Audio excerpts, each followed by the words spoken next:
Yeah, really, seriously. Yeah. Yeah, yeah.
I'm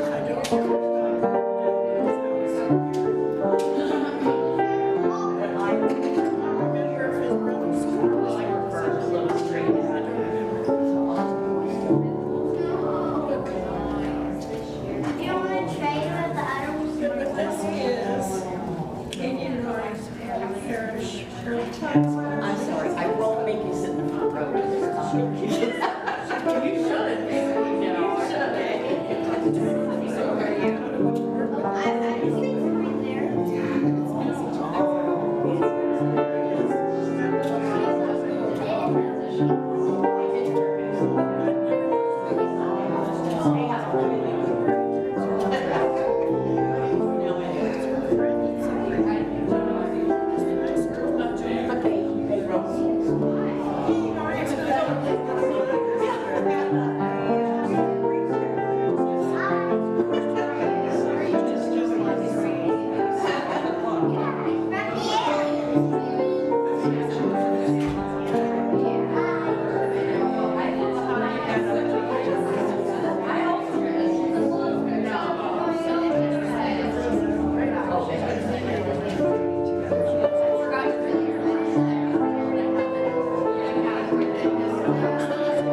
Could you all please silent any cell phones, please?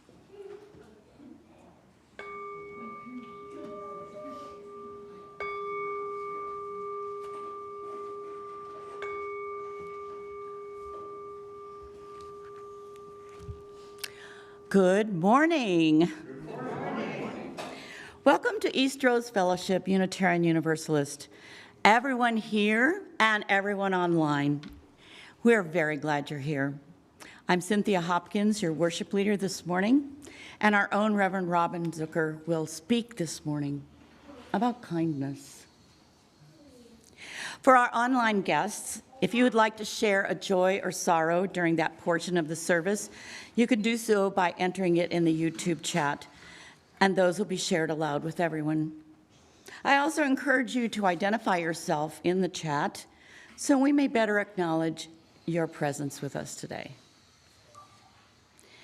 Eastrose acknowledges that for millennia, many tribes and bands made their lives here, where our church home and our communities now exist.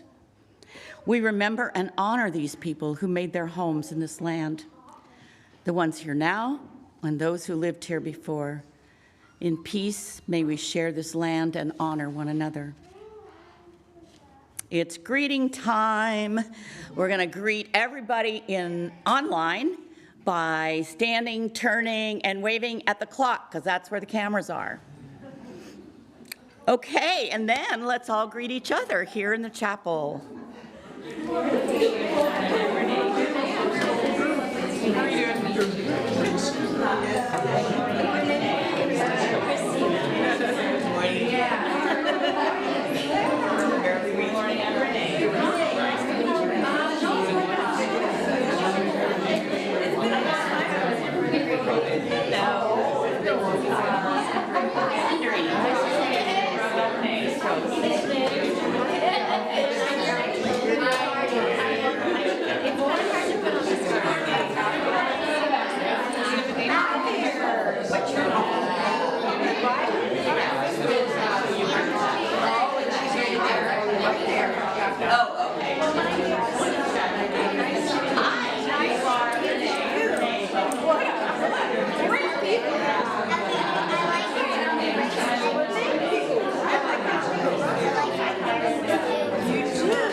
Our call to worship reading is by Reverend Kathleen McTeague. In this home, we bring our hunger for awakening. We bring compassionate hearts and a will towards justice. Into this home, we bring the courage to forgive and walk on after hard losses. Into this home, we bring our joy and gratitude for ordinary gifts. By our gathering, we bless this place. Our chalice prelude.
Our chalice lighter this morning is Vice President of the Board of Eastrose, Bonna Harwood. And our reading is the Yom Kippur chalice lighting by Vanessa Rush Southern. We light our chalice, symbol of our faith, for truth sought through a questioning heart and an attentive mind, and for love pursued through obstacles inside and outside our own human heart, and for forgiveness and all it entails, a place where truth and love meet and merge.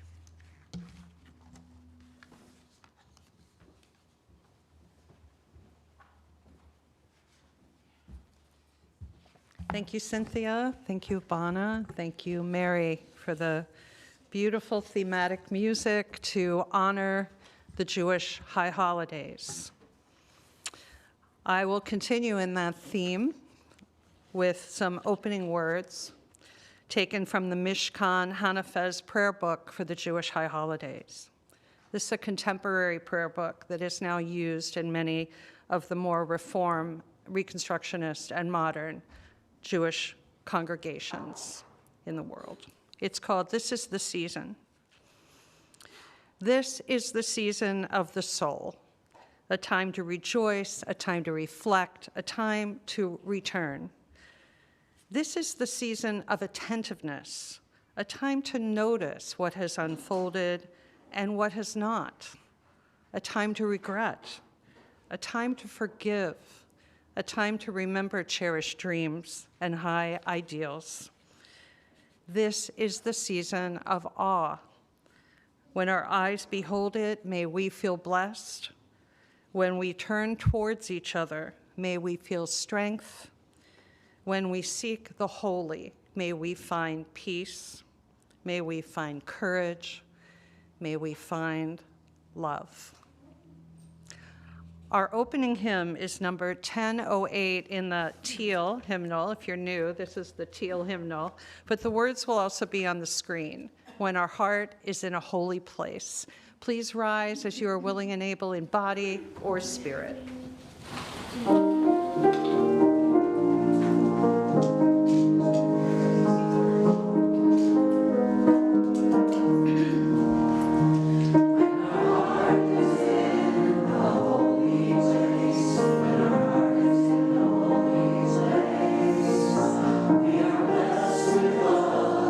Amazing grace, when our heart is in a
Tara will come up now for A Time for All Ages, and we invite the children to come up with her, and any big ups who want to come up front to hear the story too. Yes, children of all ages welcome. Yes, it's a time for all ages.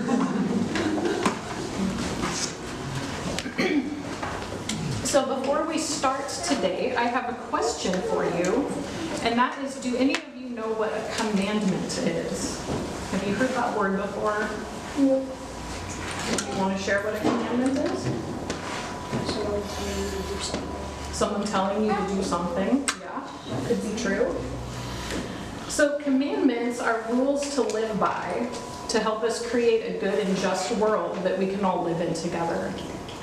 According to several of our religious traditions, including Judaism, as well as Christianity and Islam, the prophet Moses was given a list of 10 commandments.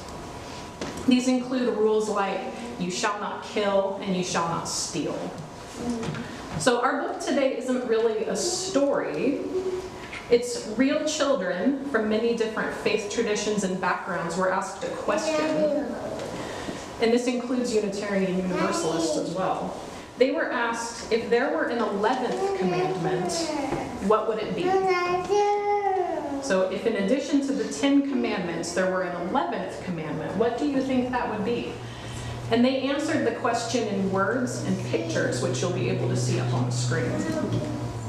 So here are a few of their responses. Some of their responses were about living with other people. Be nice. That's short, sweet, and to the point. Thou shalt not hurt one another. That made me think of the golden rule. Treat others the way you want to be treated, or treat others the way they want to be treated. Thou shalt not create war at all. Some responses were about living with the earth. We shall not pollute the world. You have to feed the animals and don't scare animals. And I love how this picture includes insects and spiders. And there's a doggy. Yeah, because they all belong to the web of existence. And make more flowers for the world. That's a nice contrast to the sludge factory we started with. Some were about living in a family. You must be nice to mom. I may have had some personal bias there. Thou shalt not accuse others for something that you did, even your siblings. And thou shalt not speak with rudeness. And finally, some were about living with yourself. Thou shalt not cheat. So having honesty and integrity. Thou shalt keep thy body safe. And be a kid before you're an adult. You're only a kid once. And you should play. So what did you guys think? Did you have a favorite of the 11th commandments, or do you have a rule that helps guide your behavior? Okay. Well, on that note, let's go back to our classroom so we can play and learn together. That was very short. Short and sweet. All right, so we are going to join Jessica and head back to our classroom if the adults on the center aisle would like to sing us out.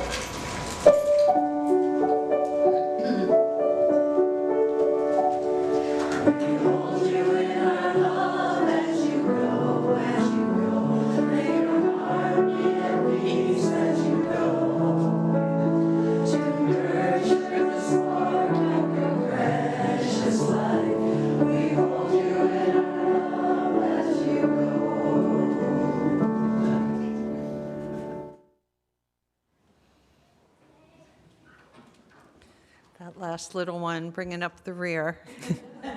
So I'm going to invite you into that quiet place where we try to drop in every week in the service. You can put your feet on the floor and uncross your arms and close your eyes and just take a deep breath. Just take a deep breath. Big exhale. Drop your shoulders. Relax your face. Relax the tension behind your eyes, in your jaw. Just another big exhale.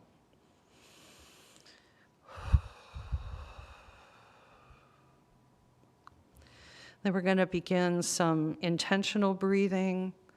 4 beats in through your nose slowly, and 5 or 6 beats out through your mouth slowly. 4 in through your nose, 5 or 6 out through your mouth, in a steady, slow rhythm that creates a kind of spaciousness inside of you, an openness, starting at the crown of your head and moving down your body to the soles of your feet that are rooted to the ground. So we're just going to breathe.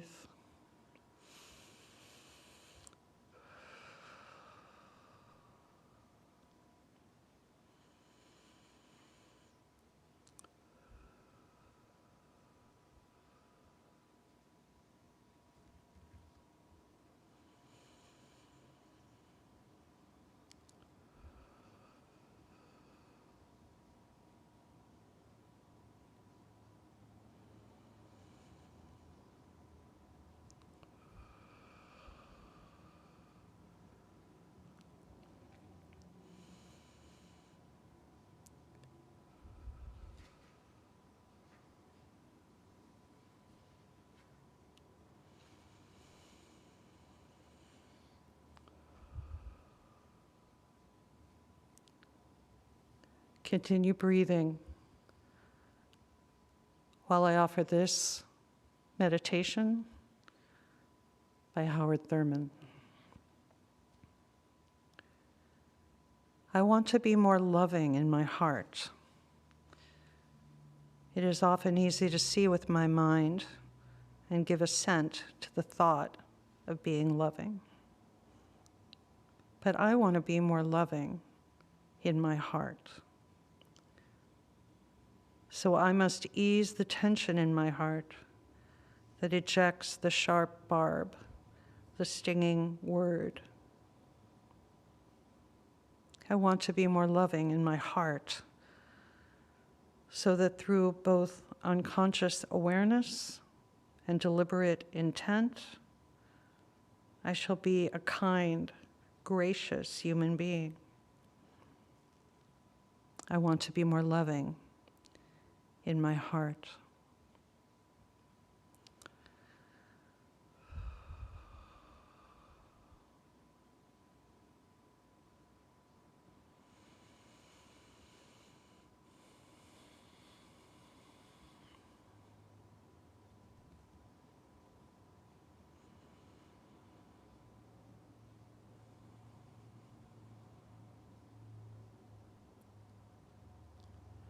Stop and feel, breathe, and allow.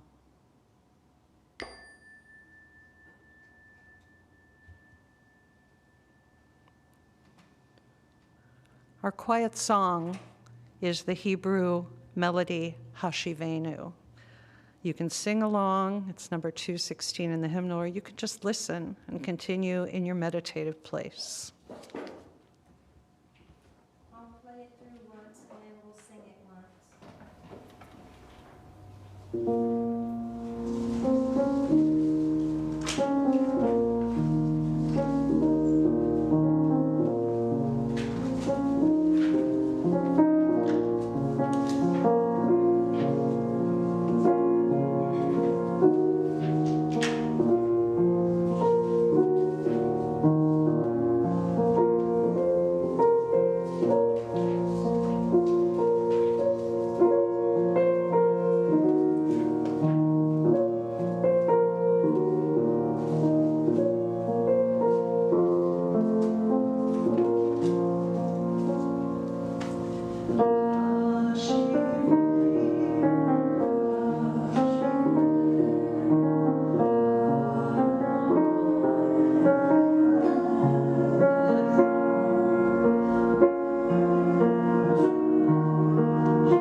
Before you know what kindness really is, you must lose things.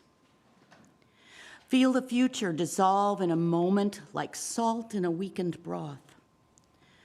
What you held in your hand, what you counted and carefully saved, all this must go, so you know how desolate the landscape can be between the regions of kindness.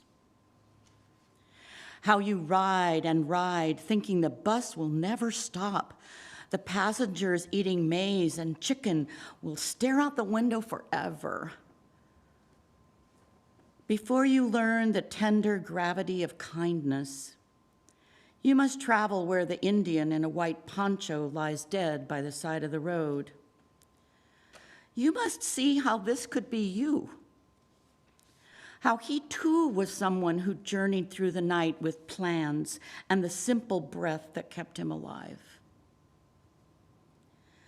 Before you know kindness as the deepest thing inside, you must know sorrow as the other deepest thing. You must wake up with sorrow. You must speak to it till your voice catches the thread of all sorrows and you see the size of the cloth. Then it is only kindness that makes sense anymore. Only kindness that ties your shoes and sends you out into the day to gaze at bread.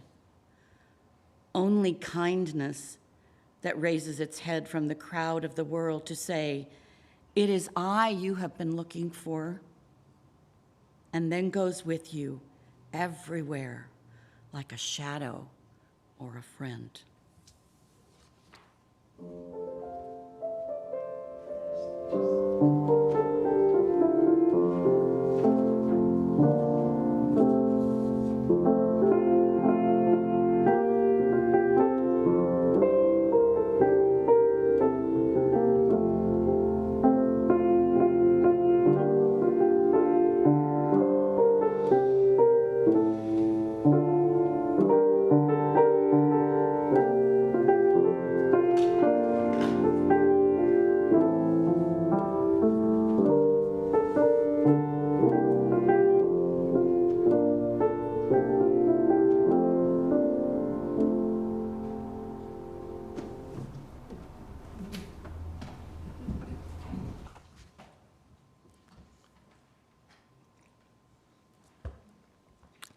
The possum experiment and the choice to be kind.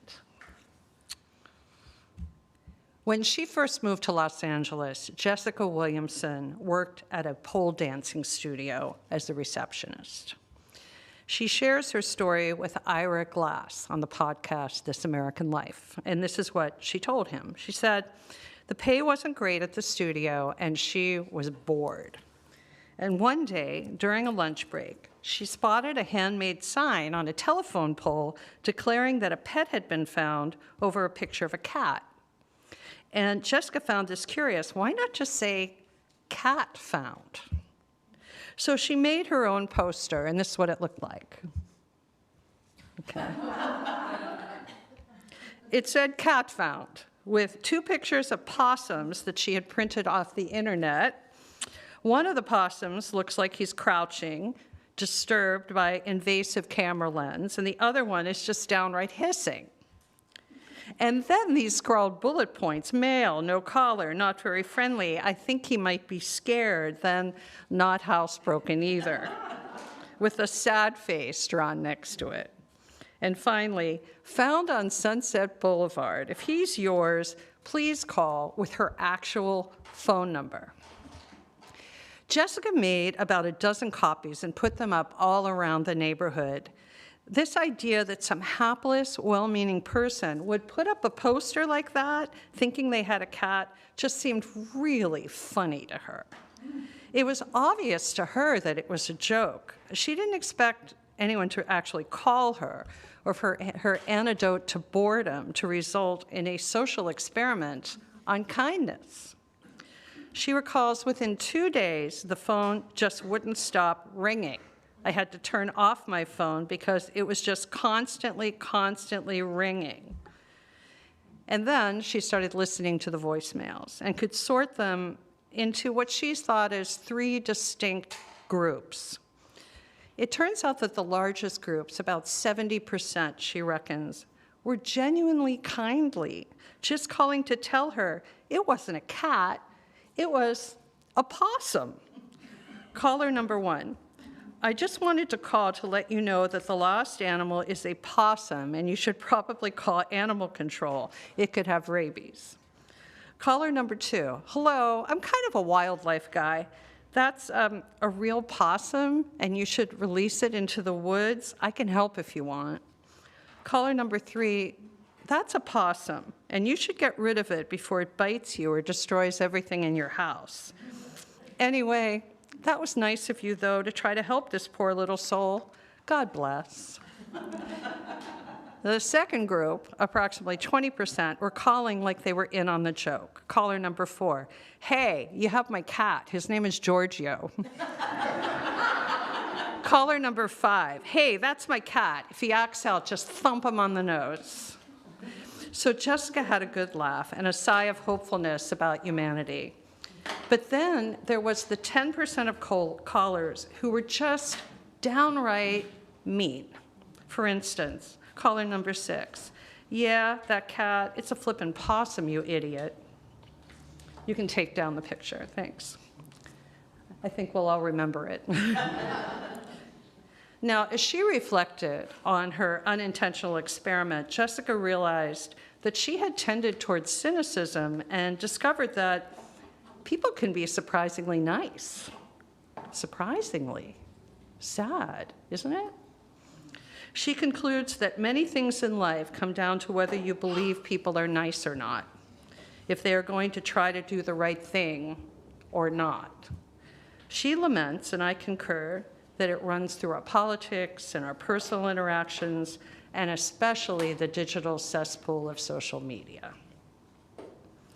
What do you believe, sitting here in this sanctuary today of good people, beloved community?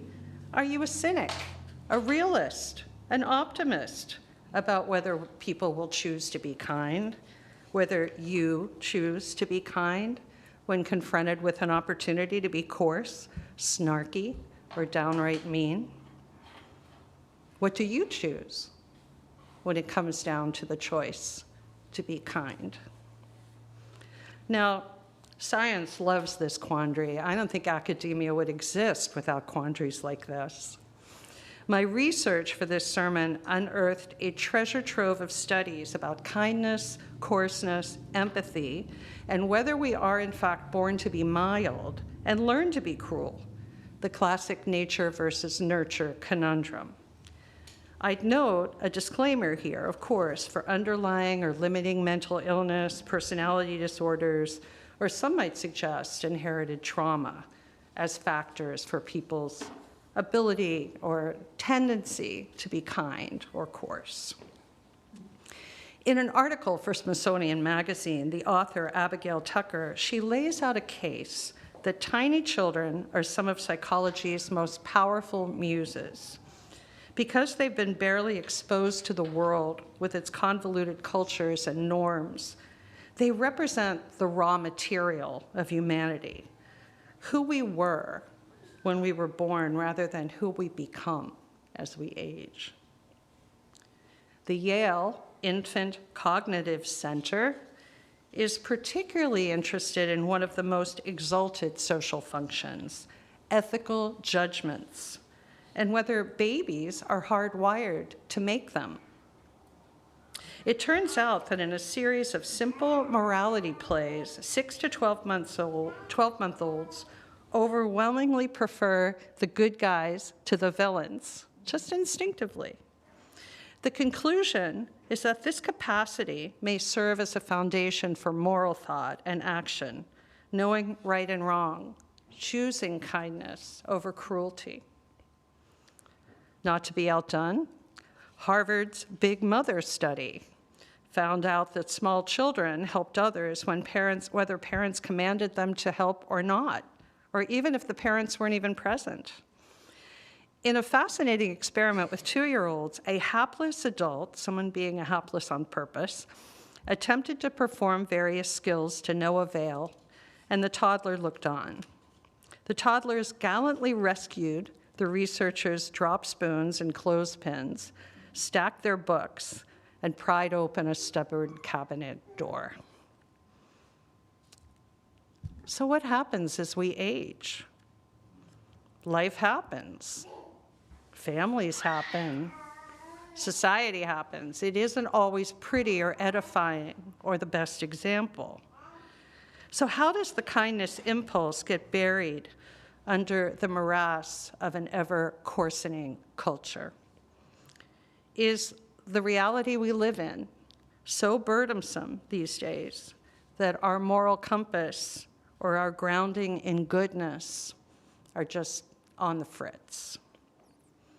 Now, the possum experiment says otherwise. It's a microcosm, of course, but it could be that 70% of people are kind in general. That would be hard to assess, wouldn't it? But we can go by our own experiences and our own behavior as a starting point. In your life, would you say that 70% of the people you encounter are kind? Would you say that 70% of the time you are kind? It has been fascinating to me to come upon so many articles extolling the power of kindness. Do we really need painstaking research to confirm this? Isn't the positive effect of kindness obvious? That kindness, like kale and vitamin D, are the healthy aspects of a personality, and that callousness is the processed cheese and ho-hos on the behavioral buffet. Maybe not to everyone, especially if you tend to lean into cynicism and can be a little bit rough. Last year around this time, the New York Times published a piece called The Unexpected Power of Random Acts of Kindness. The writer, Catherine Pearson, tells us something surprising from findings in a recent journal. People who perform a random act of kindness tend to underestimate how much the recipient will appreciate it. And the researchers believe that this miscalculation could hold many people back from doing things, nice things, for others more often. Just yesterday, I encountered a poem called Small Kindnesses by Danusha Lemaris. It's so lovely, I wanted to share it with you.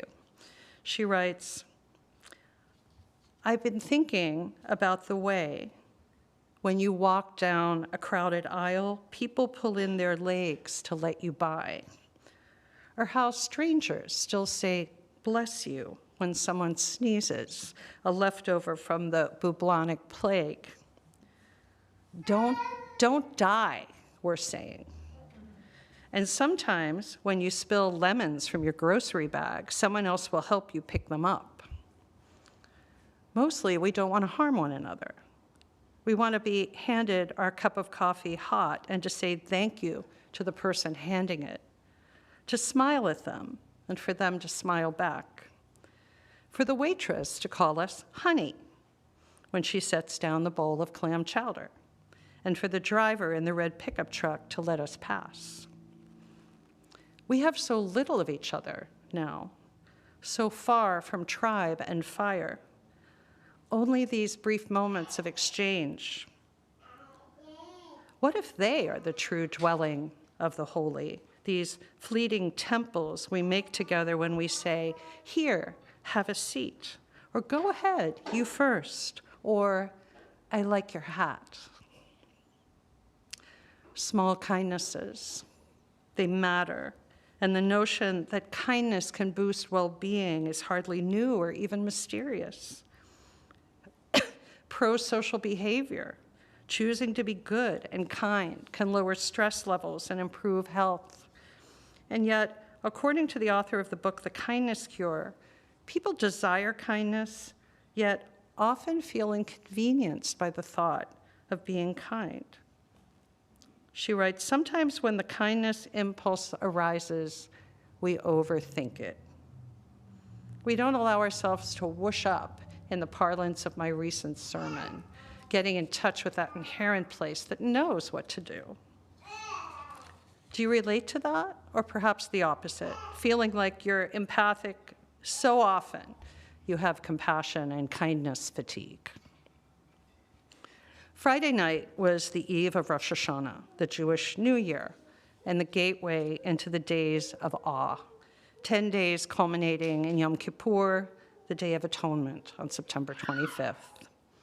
Now, each year, this Jewish Unitarian minister welcomes the opportunity to join in spirit with the global Jewish community to contemplate our transgressions and restore our right relationship to ourselves, to the sacred, to each other.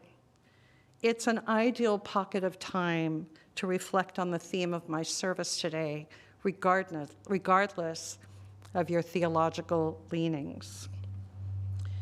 These 10 holy days offer an interval when we are meant to wrestle with remorse in a healthy way, lifting oppressive guilt from our hearts through confession and forgiveness. This process ultimately is an act of self-love rather than an act of self-loathing. The Jewish wisdom text, the Talmud, explains that on the eve of Rosh Hashanah, Yahweh, God, opens 3 books, one for the completely wicked, one for the completely righteous, and one for those in between. The completely righteous are immediately inscribed in the book of life for another year. The completely wicked are immediately inscribed in the book of death. And that average in-between person, a description that most likely fits us here at Eastrose in this room, in between. We're kept in suspension until Yom Kippur. We have 10 days of awe to make amends, to experience teshuvah, or turning. A key passage from the Gates of Repentance, the Yom Kippur liturgy book, explains this. It says, nature turns instinctively with the seasons. Birds migrate and store food for the winter. Crops are harvested, buds emerge, leaves fall. But for us humans, turning does not come so easily. It takes an act of will and a developed character to make us turn. It means breaking old habits. It means taking responsibility for when we have been wrong or have wronged another, when we have chosen coarseness over kindness. It takes an open heart to make peace, to forgive and be forgiven.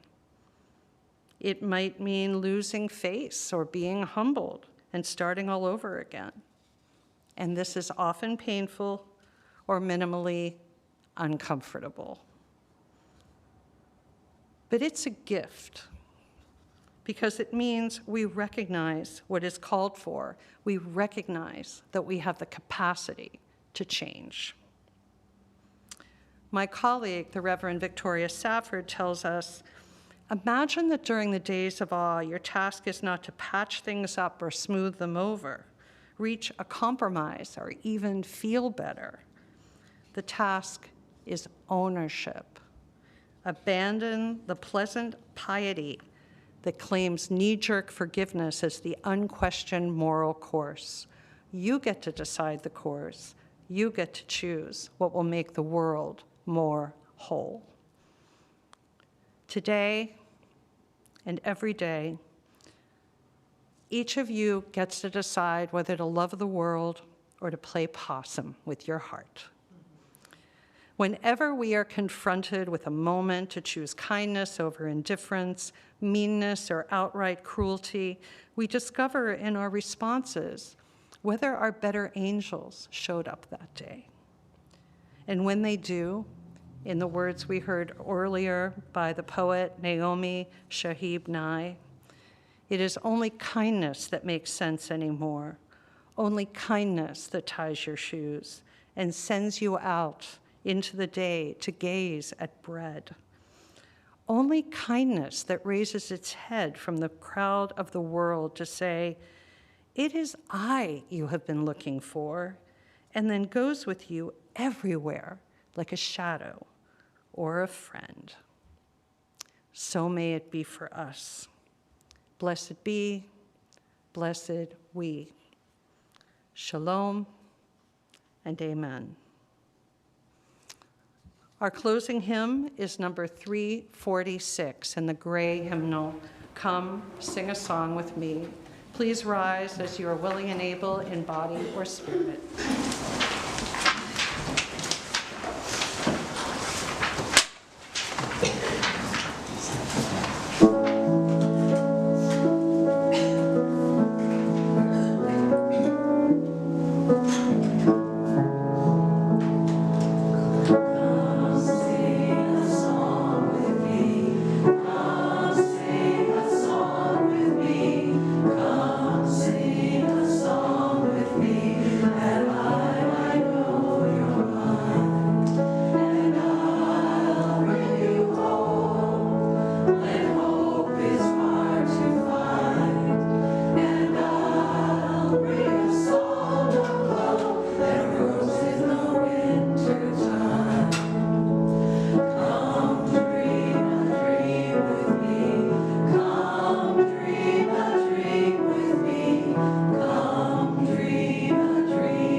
A Greater Good for Ourselves and Our World by Kayla Parker.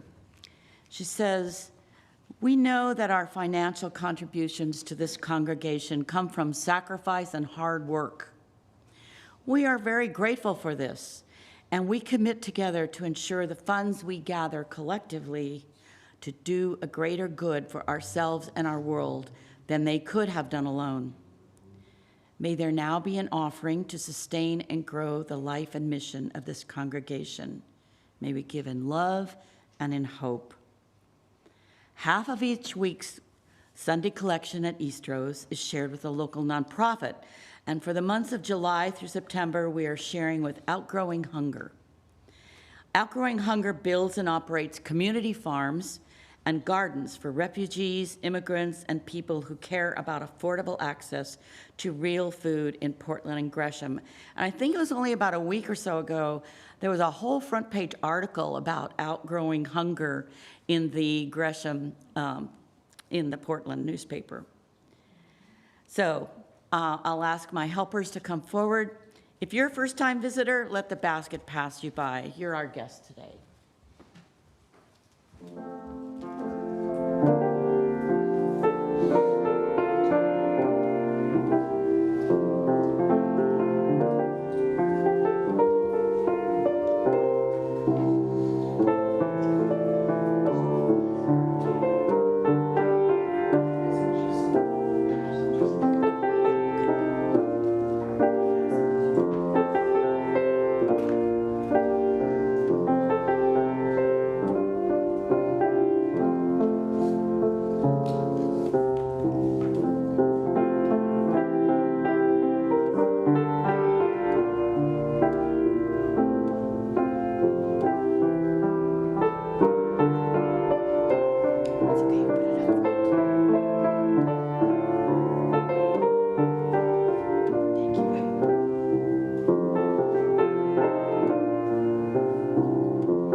We now extinguish our chalice.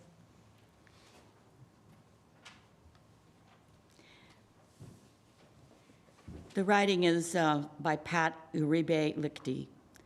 Go out now with hearts and hands and minds renewed to the world that is waiting for you. Go out to that world to bring your gentle touch to those in pain. Go out and feed and house those in need. Go out and speak truth to those with power. Go out with courage to do the work which calls you. Go out now with your passion and faith to change the world.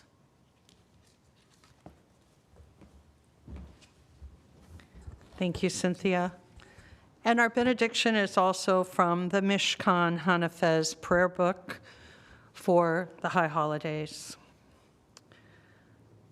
We stand as one before the gates of a new year, made stronger by all who were with us and by those whose presence we feel within.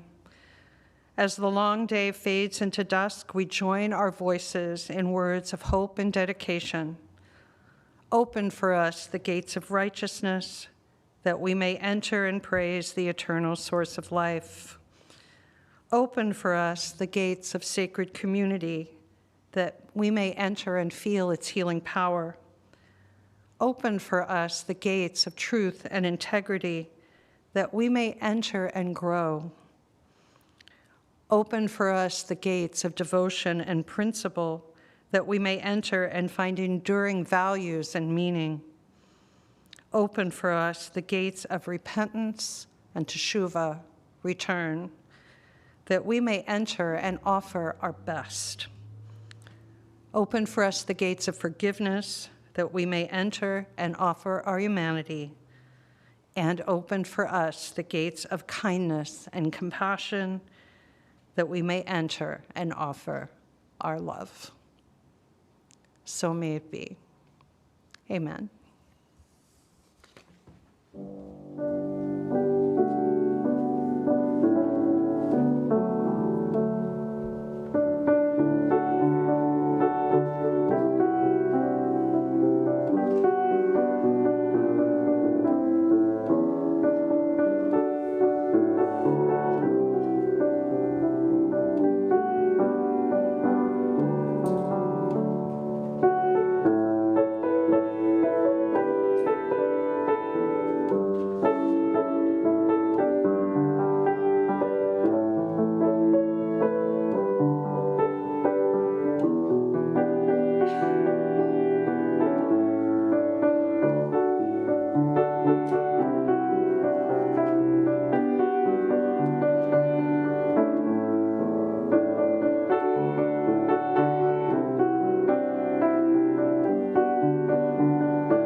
Thank you, Mary.